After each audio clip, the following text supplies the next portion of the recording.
Hello everyone. आज इस lecture में हम केंद्रीय परिवर्ती के माप माध्य के बारे में पढ़ेंगे। इसमें हम पढ़ेंगे meaning and definition and characteristics of mean, और इसके साथ साथ हम merit and demerits of mean के बारे में भी पढ़ेंगे यहाँ पर। तो हम शुरुआत करते हैं meaning and definition of mean. माध्य की या समांतर माध्य या औसत है, उसकी परिभाषा और अर्थ क्या है। जब किसी भी श्रेणी माध्य है, ये केंद्रीय परिवर्ती का एक माप है, और जब किसी भी श्रेणी के समस्त पद मूल्यों का योग करके उसकी कुल संख्या से भाग देने से जो औसत निकलता है, जो मान निकलता है, वही माध्य कहलाता है। इसका मतलब जो भी श्रृंखला दी गई है, उस श्रृंखला के सभी पदों को जोड़ लें, उसका जो कुल योग आता है उनको उन पदों की कुल संख्या से भाग देने से जो मान प्राप्त होगा वही माध्य कहलाएगा। तो इसके बारे में हम परिभाषाएं और इसके अर्थ के बारे में यहाँ पर जानते हैं। माध्य जो है इसको हम औसत भी कहते हैं। माध्य या औसत एक महत्वपूर्ण केंद्रीय परिवर्ती का माप है। पदमाला के कुल पदों के योग को उन पदों की संख्या से भाग देने पर जो मूल्य या मान प्राप्त होगा वही हमारा माध्य या औसत कहलाएगा। जैसे सप्ताह के 7 दिनों का तापमान क्रमशः 20 डिग्री सेल्सियस, 25 डिग्री, और ये सप्ताह के 7 दिनों का टेम्परेचर दिया गया है। अब हमारे पास ये एक सीरीज होगी, श्रृंखला होगी। इनके प्रत्येक पद का मान, जैसे पहले पद का मान 20 डिग्री, दूसरे का 25, इस तरह से सभी पदों का मान हमने जब जोड़ा तो ये मान कुल आया 200 डिग्री। अब इसका यदि हमें औसत निकालना है तो कितने पद, इसमें पद कितने हैं? 7। तो 200 को 200 को जब हम 7 से डिवाइड करेंगे तो अपना मान आएगा 28.5 डिग्री सेल्सियस। तो ये जो 28.5 डिग्री सेल्सियस आया है, ये माध्य कहलाएगा। इसको हम माध्य कहेंगे, औसत कहेंगे। तो माध्य का तात्पर्य क्या हुआ? श्रृंखला के सभी पदों के मूल्यों को जोड़कर उन मूल्यों को पदों की संख्या से भाग देने से जो मान प्राप्त होगा वो माध्य या औसत कहलाएगा। माध्य का अर्थ और परिभाषा है। Meaning and definitions of mean. माध्य संपूर्ण समूह का प्रतिनिधित्व करने वाला वह मान होता है जो कि पदमाला के केंद्र में स्थित होता है। इसका मतलब वो पदमाला के केंद्र में स्थित होगा, वो औसत होगा। मध्य या औसत से पदमाला के कुछ मूल्य इससे कम होंगे और कुछ मूल्य इससे अधिक होंगे। जैसे यहाँ पर आप देख रहे हैं, इस पूरी सीरीज का जो मध्य है वो 28.5 डिग्री सेल्सियस आया था। तो यहाँ पर कुछ मान है वो तो इससे आधे मिलेंगे, जैसे इससे कम मिलेंगे, जैसे 20, 30, 25, ये इनसे कम है, और कुछ इनसे अधिक भी मिलेंगे, जैसे 40, 30। तो इसका मतलब ये हुआ कि औसत है उससे कुछ मूल्य औसत से कम मिलेंगे और कुछ मूल्य उससे अधिक मिलेंगे। माध्य विशाल संख्याओं को संक्षिप्त करके उन्हें समझने का एक महत्वपूर्ण साधन है। बहुत बड़ी संख्या है, उन संख्याओं को संक्षिप्त करके समझने का एक महत्वपूर्ण साधन माध्य है। माध्य को विभिन्न विद्वानों ने अपने अपने तरीके से डिफाइन किया है। इसमें प्रोफेसर मिल्स कहते हैं, समांतर माध्य किसी वितरण का समतोलन केंद्र है।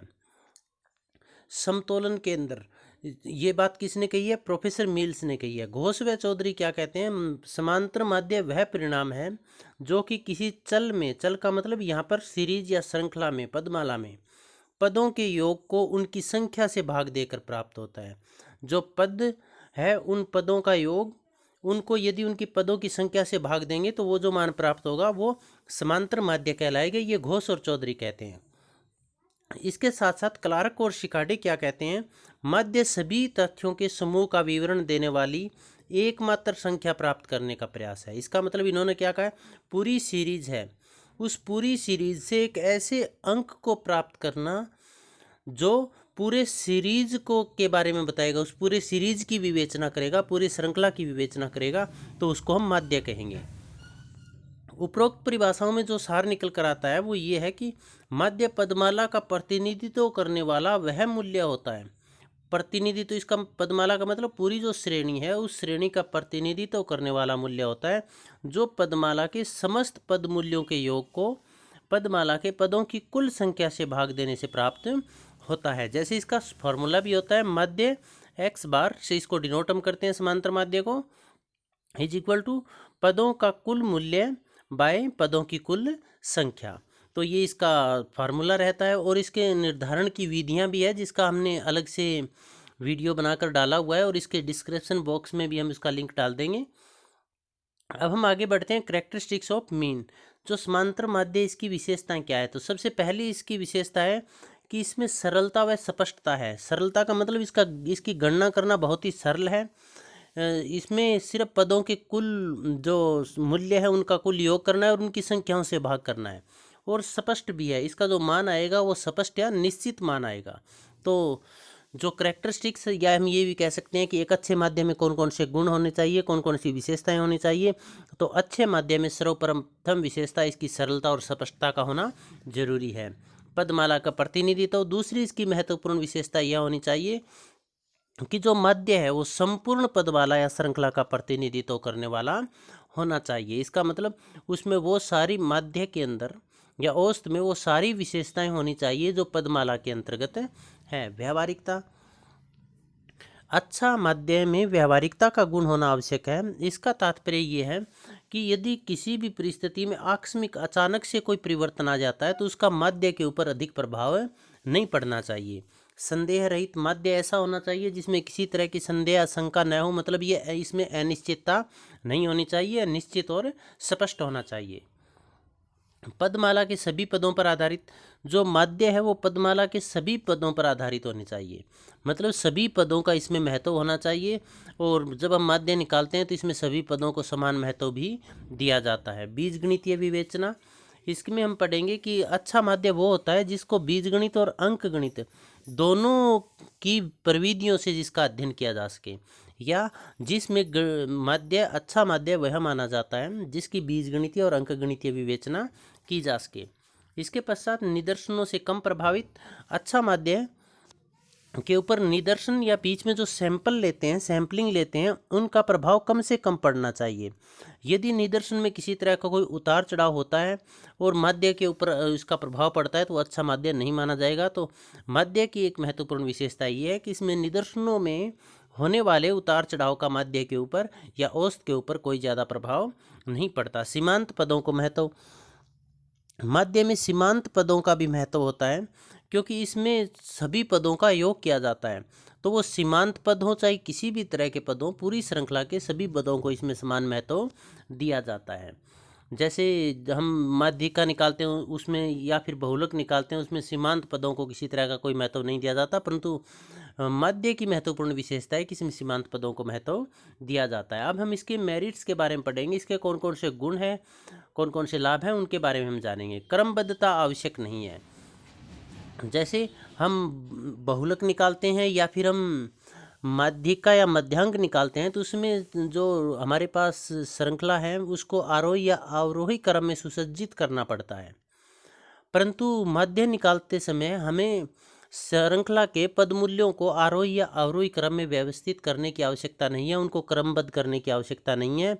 इसी कारण से जो क्रमबद्ध या उनको आरोही अवरोही क्रम में लिखते समय जो गलतियां होती है उन गलतियों से माध्य की गणना करते समय उनसे बचा जा सकता है, क्योंकि इसमें तो सिर्फ पदों का मूल्य हमें योग करना होता है, उनके मूल्यों का टोटल जोड़ करना होता है और उनको पदों की संख्या से भाग करना होता है।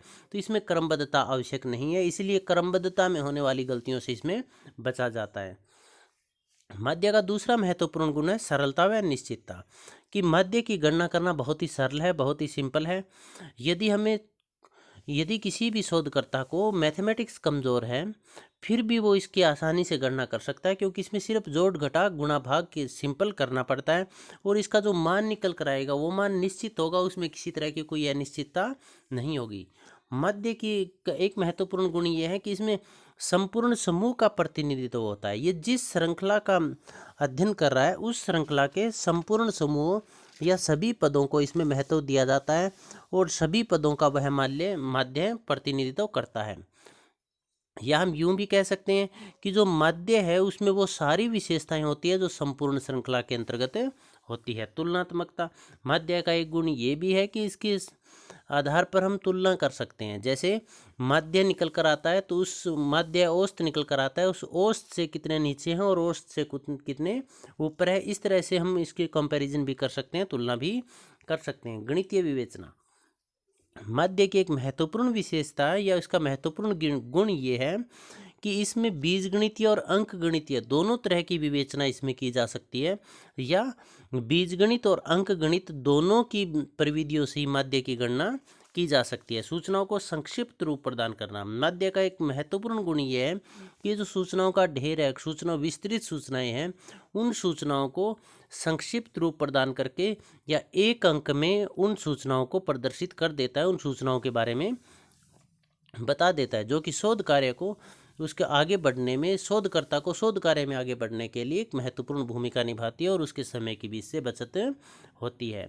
अब इसमें बहुत गुण है, सरल भी है, संक्षिप्त भी है, निश्चित मान भी होता है, परिवर्तनों का भी ज़्यादा प्रभाव नहीं पड़ता, बीजगणितीय विवेचना भी की जा सकती है, परंतु इसके साथ साथ इसके दोष भी हैं जिनकी विवेचना इस प्रकार से है। अविश्वसनीय जो पहला इसका गुण है, इससे कभी कभी ऐसे निष्कर्ष भी निकल जाते हैं जो कि अविश्वसनीय होते हैं। यदि माध्य का जब हम निर्धारण कर रहे हैं, चुनाव कर रहे हैं, वो हमने लापरवाही से किया है या बीच में कोई अंक संख्या हमने छोड़ दी है, तो उससे फिर जो निष्कर्ष निकलेंगे वो सही नहीं होंगे, वो विश्वसनीय नहीं होंगे। कई बार इसके निष्कर्ष हास्यास्पद भी निकल जाते हैं, हास्यास्पद माध्य भी निकल आता है। जैसे दो कक्षा है, पहली कक्षा के अंदर 50 स्टूडेंट आए हैं और दूसरी कक्षा के अंदर 51 स्टूडेंट आए हैं। अब इन दोनों का यदि माध्य निकालना हो, भी दोनों में औसत कितने स्टूडेंट आए, तो उनकी औसत निकलती है 50 और 51 की 50.5। इसका मतलब 50.5 बच्चे आए, तो आधा बच्चा हो नहीं सकता, आधा स्टूडेंट कैसे हो सकता है। तो इस आधार पर इनके निष्कर्ष कई बार हास्यास्पद निष्कर्ष निकल सकते हैं, जो कि संभव नहीं है। गणितीय त्रुटियां, अब माध्य का एक सबसे बड़ा दोष ये है कि इसमें गणितीय विवेचना की जाती है, इसीलिए गणितीय त्रुटियां गलती होने की बहुत ज़्यादा संभावना रहती है, क्योंकि जोड़ घटा गुणा भाग का जब हम काम करते हैं तो उसमें यदि थोड़ी सी गलती हो जाती है तो फिर संपूर्ण जो माध्य निकलेगा उसमें बहुत बड़ा फर्क पड़ जाएगा, और उसी के आधार पर यदि हम आगे बढ़ते हैं तो हमारी पूरी गणना गलत हो जाएगी। माध्य की एक दोष ये भी है कि इसका बिंदु रेखीय प्रदर्शन नहीं किया जा सकता, इसे चित्रों या ग्राफों के द्वारा नहीं दिखाया जा सकता, और चित्रों के ग्राफों के द्वारा अध्ययन है वो रुचिकर बनता है, आकर्षक बनता है, और समझने में और बोधगम्य भी वो बनता है, समझने में आसानी होती है, परंतु माध्य का बिंदु रेखीय प्रदर्शन नहीं किया जा सकता।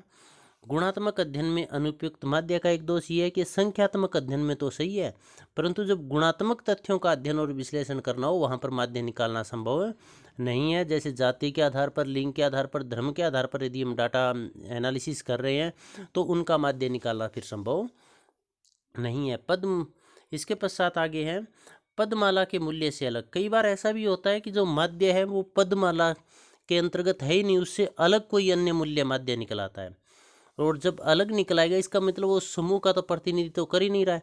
जैसे 2, 4, 6, 8 और 10, इनका जब हम माध्य 2, 4, 6, 8 इनका जब हम माध्य निकालेंगे तो 5 आएगा, इनको जोड़कर भाग करेंगे 4 से तो 5 आएगा, जो कि पदमाला में तो स्थित है ही नहीं। तो कई बार ऐसा भी होता है कि पदमाला में जो पद मूल्य है नहीं वही औसत निकल आता है, तो वो संपूर्ण समूह का प्रतिनिधित्व नहीं कर सकता।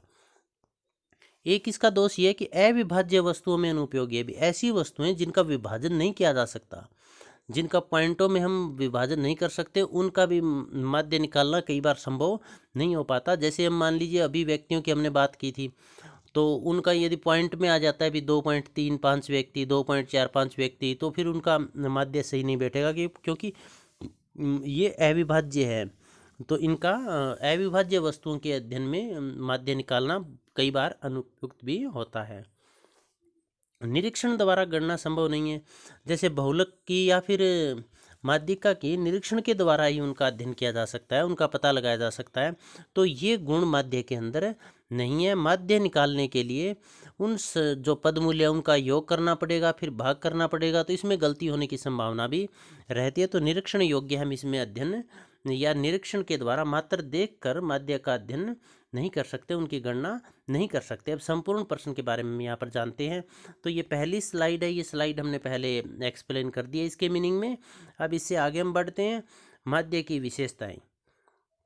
जब हम माध्य की विशेषताओं के बारे में पढ़ते हैं तो एक अच्छा माध्य, क्वेश्चन ये भी आ सकता है माध्य से आप क्या समझते हैं, एक अच्छे माध्य में कौन कौन सी विशेषताएं या लक्षण होने चाहिए। एक अच्छा माध्य या औसत वही कहलाएगा जो शोधकर्ता में शोध कार्य की सहायता करे, शोधकर्ता की शोध कार्य में सहायता करे। इसके लिए निम्न विशेषताओं का होना आवश्यक है। पहला है सरलता और स्पष्टता, सिंप्लिसिटी एंड क्लैरिटी। माध्य की सर्वप्रथम विशेषता यह है कि इसकी सरलता और स्पष्टता का होना है। मध्य की गणना पद्धति सरल व सुबोध होनी चाहिए। मध्य जो मान आता है वो स्पष्ट व निश्चित होना चाहिए। पदमाला का प्रतिनिधित्व, रिप्रेजेंटेटिवनेस ऑफ सीरीज, वही माध्य सही माना जाता है जो उस समूह या पदमाला जिससे वह लिया गया है उसका संपूर्ण प्रतिनिधित्व करने वाला होना चाहिए। इसका तात्पर्य ये होगा कि जिस समूह की का हम माध्य निकाल रहे हैं उस समूह की सभी विशेषताएं माध्य के अंदर होनी चाहिए। व्यवहारिकता, एक अच्छा माध्य व्यवहारिक होना चाहिए, मतलब बार बार अधिक परिवर्तनशीलता उसमें नहीं होनी चाहिए, जिस पर आकस्मिक परिवर्तनों का प्रभाव नहीं पड़ना चाहिए। संदेह रहित, मध्य का माप संदेह या शंका रहित होना चाहिए, मतलब वो एक निश्चित होना चाहिए, उसमें निश्चितता नहीं होनी चाहिए। पदमाला के सभी पदों पर आधारित, based on all values in the series, अच्छा माध्य वही कहलाता है जो पदमाला के सभी पदों पर आधारित होता है। इसका मतलब जिसमें सभी पदों को महत्व दिया जाता है। बीजगणितीय विवेचना, एक अच्छा माध्य ऐसा होना चाहिए जिसकी आसानी से बीजगणितीय विवेचना की जा सके, या हम यूँ कहें कि बीजगणित और अंक गणित की सभी प्रविधियों से जिनका अध्ययन किया जा सके वही माध्य अच्छा कहलाएगा। निदर्शन से कम प्रभावित, लेस अफेक्टेड बाय सैंपल्स, माध्य वही श्रेष्ठ माना जाता है जिस पर निदर्शन में होने वाले उतार चढ़ाव का कम प्रभाव पड़ता है। इसके पश्चात सीमांत पदों को महत्व, अच्छा माध्य वह होता है जिसमें सीमांत पदों को समुचित महत्व दिया जाता है। इसका मतलब मध्य में सभी पदों को समान महत्व दिया जाता है, ये नहीं है इसमें सीमांत पद है उनका कोई महत्व नहीं है। तो उपरोक्त विवेचना से स्पष्ट है कि मध्य सरल, स्पष्ट, निश्चित व संपूर्ण समूह का प्रतिनिधित्व करने वाला एक व्यावहारिक मूल्य होना चाहिए। इसकी गणना अंकगणितीय व बीजगणितीय की सभी विधियों द्वारा सरलता से संभव होनी चाहिए। अब हम आगे जानते हैं माध्य के गुण कौन कौन से हैं। तो इसमें हम पढ़ते हैं माध्य के गुणों का वर्णन इस प्रकार है। पहला है क्रमबद्धता, क्रमबद्धता आवश्यक नहीं है। तो इसमें हम जानते हैं कि माध्य का सबसे बड़ा गुण यह है कि इसे ज्ञात करने के लिए पदमाला के पदों के मूल्यों को आरोही या अवरोही क्रम में सजाने की आवश्यकता नहीं है। इसे पदमाला के समस्त पद मूल्यों के योग को पदों की संख्या से भाग देकर ज्ञात किया जा सकता है। सरलता व निश्चितता, सिंप्लिसिटी एंड क्लैरिटी, मध्य की गणना करना बहुत आसान है। इसके साथ साथ मध्य का मान निश्चित व स्पष्ट भी रहता है, इसमें किसी तरह की कोई अनिश्चितता नहीं होती। संपूर्ण समूह का प्रतिनिधित्व, मध्य उस संपूर्ण समूह का प्रतिनिधित्व करता है जिस समूह से उसे लिया गया है। तुलनात्मकता, कंपैरेबिलिटी, मध्य के आधार पर पदमाला के शेष मूल्यों की तुलना करना आसान हो जाता है। जैसे एक कक्षा के छात्रों का समाजशास्त्र में प्राप्तांक विषय का औसत 76 है, तो इसके आधार पर, इसे आधार मानकर आसानी से हम पता लगा सकते हैं कि कितने छात्र 76 से नीचे हैं और कितने इससे औसत से ऊपर हैं। गणितीय विवेचना, माध्य का एक और महत्वपूर्ण गुण यह है कि इसे अंक गणितीय और बीज गणितीय दोनों विधियों से आसानी से निकाला जा सकता है। संक्षिप्त व सूक्ष्म रूप प्रदान करना, मध्य का एक महत्वपूर्ण गुण यह है कि यह आंकड़ों को संक्षिप्त व सूक्ष्म रूप में प्रस्तुत करने की योग्यता रखता है, जो कि शोधकर्ता को शोध कार्य के लिए दिशा प्रदान करता है। क्योंकि जो पूरी सीरीज है उस सीरीज की विवेचना के लिए ये एक अंक में उस सीरीज की विशेषता को प्रदर्शित कर देता है।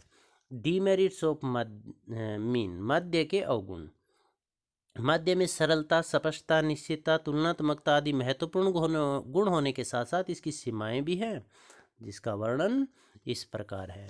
अविश्वसनीयता, कभी कभी समांतर माध्य के मूल्य अविश्वसनीय भी हो सकते हैं। यदि माध्य का चुनाव ठीक से नहीं किया जाता तो इसके परिणाम और अध्ययन पर प्रतिकूल प्रभाव पड़ता है। इसके बाद हास्यापद, कभी कभी माध्य हास्यापद भी निकल आते हैं। जैसे सप्ताह के पहले 3 दिनों में क्रमशः 50, 52 और 58 स्टूडेंट्स कक्षा में आए तो इनका माध्य 53.33 होगा, क्योंकि इन तीनों को जब हम ऐड करके 3 से डिवाइड करेंगे तो हमारा औसत या माध्य आएगा 53.33। अब 0.33 स्टूडेंट हो नहीं सकते, तो इसका मतलब ये बड़ा मजाकिया है, हास्यास्पद लगता है। गणितीय त्रुटियां, मैथमेटिकल एरर्स, माध्य की गणना करते समय जोड़, घटा, गुणा, भाग आदि गणितीय गलतियां होने की संभावना अधिक रहती है। परिणाम स्वरूप माध्य गलत हो जाएगा। बिंदु रेखीय प्रदर्शन नहीं, माध्य का एक दोष यह है कि इसमें माध्य का बिंदु रेखीय प्रदर्शन नहीं हो सकता।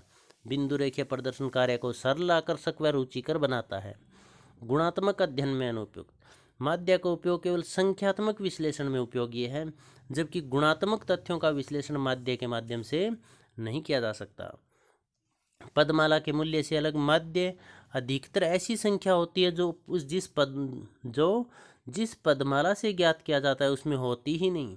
जैसे 2, 4, 6, 8 का यदि माध्य निकालना है तो वो 5 आएगा, जो कि इस पदमाला में है ही नहीं। फिर इस समूह का यह प्रतिनिधित्व कैसे करेगा।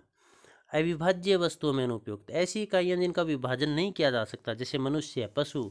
मनुष्य आधा मनुष्य नहीं हो सकता, पशु आधा नहीं हो सकता, कार आधी नहीं हो सकती। तो ऐसी इकाइयाँ जिनका विभाजन नहीं किया जा सकता, यदि इनका माध्य पूर्ण संख्या में नहीं आता है तो यह अनुपयोगी होगा। जैसे 25.5 या 25.5 व्यक्ति संभव नहीं है, निरीक्षण द्वारा संभव नहीं। पदमाला का मात्र निरीक्षण द्वारा माध्य की गणना करना संभव नहीं है। इसके लिए जोड़, घटा, गुणा, भाग का ज्ञान होना अति आवश्यक है। और यदि व्यक्ति की गणितीय कुशलता सही नहीं है तो फिर जोड़, घटा, गुणा, भाग में गलती होने की संभावना रहेगी। यदि और छोटी सी गलती होने पर भी माध्य में बहुत बड़ा परिवर्तन हो जाएगा या फिर वो यूं कहीं गलत हो जाएगा। उपरोक्त विवेचना से स्पष्ट है कि माध्य में गुणों के साथ साथ दोष भी हैं, परंतु इन दोषों को शोधकर्ता की सूझबूझ व कुशलता से आसानी से दूर किया जा सकता है। इसकी उपयोगिता के कारण ही माध्य का व्यापारिक, सामाजिक क्षेत्रों, तुलनात्मक अध्ययनों आदि विविध क्षेत्रों में सफलतापूर्वक उपयोग किया जाता है। अब सेल्फ असेसमेंट सेशन। क्वेश्चन किस तरह से पूछे जा सकते हैं। केंद्रीय परिवर्ती के माप क्या हैं? माध्य किसे कहते हैं? 2-2 नंबर के क्वेश्चन आ सकते हैं। माध्य की कोई 2 विशेषताएं बताओ। माध्य के कोई 2 गुण या अवगुण बताओ। और 16 नंबर का क्वेश्चन आ सकता है, माध्य किसे कहते हैं? इसके गुण, दोष व विशेषताओं को विस्तार से समझाइएगा। तो इस PDF का लिंक यहाँ पर दिया गया, इससे आप डाउनलोड भी कर सकते हैं। और इसकी विधियाँ, इसके माध्य या मीन निकालने की विधियाँ कौन कौन सी है, उसका लिंक भी डिस्क्रिप्शन बॉक्स में दे दिया गया है। आप सबका बहुत बहुत धन्यवाद।